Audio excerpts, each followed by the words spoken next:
Au premier rang des accusés, en matière de déficit budgétaire structurel, il y a le coût de la protection sociale.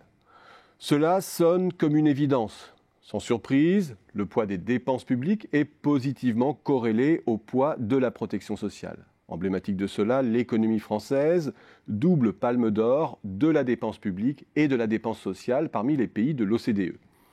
Faut-il pour autant, sur la base du cas français, en tirer une loi générale, associant générosité de l'État-providence, tendance au déficit et à la dérive de l'endettement public?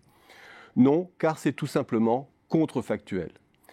Je me focaliserai d'abord ici sur la dernière décennie. Regardons les données de façon abrupte. Sur l'axe vertical, le déficit budgétaire moyen sur la période 2008-2017. En abscisse, le poids moyen des dépenses de protection sociale des administrations publiques dans le PIB. Si les pays à protection sociale généreuse étaient plus exposés que les autres au déficit, je devrais observer une forte concentration de ces pays en bas à droite du cadran, zone qui combine haut niveau de protection sociale et haut niveau de déficit. Et une autre concentration en haut à gauche des pays financièrement vertueux, en même temps que socialement parcimonieux. Rien de tel et de façon manifeste. La France, pays champion de la dépense sociale, fait certes figure d'élève médiocre du point de vue de la maîtrise des déficits. L'Australie, à l'inverse, combine bien faibles dépenses de protection sociale et relative maîtrise des déficits. Mais sorti de ces deux cas, c'est plutôt une corrélation inverse et contre-intuitive qui se dégage. Les pays anglo-saxons, États-Unis et Royaume-Uni en tête, du sud de l'Europe ou encore le Japon, plutôt asociaux au regard de la moyenne de l'OCDE, sont de piètres élèves en matière de déficit. A l'inverse, les pays d'Europe du Nord combinent haut niveau de protection sociale et maîtrise des déficits sur moyenne période.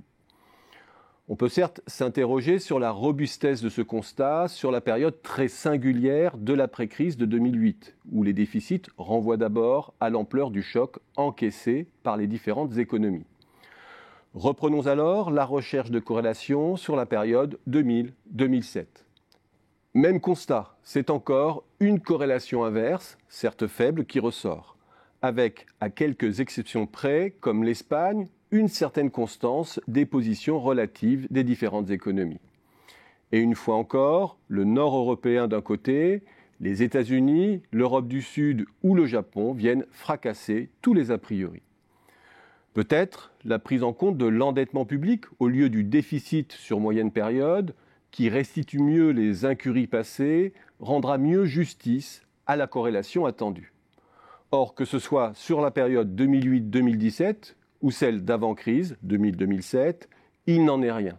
Non seulement il n'existe strictement aucune corrélation entre la nature du modèle social et le niveau d'endettement public d'une économie, mais c'est une fois de plus le cadran combinant faible niveau d'endettement et haut niveau de protection sociale qui est le mieux fourni. Dernière épreuve de robustesse, élargissons le concept de protection sociale aux dépenses d'investissement social liées à la santé, l'éducation, au logement.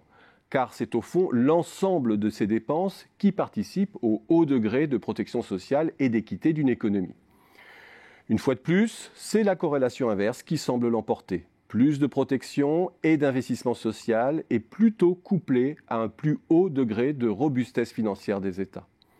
Cela est vrai après comme avant crise.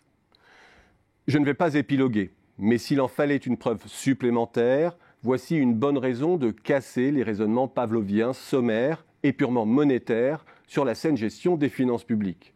C'est bien la qualité des dépenses et leur véritable rendement socio-économique qui doit gouverner les arbitrages budgétaires.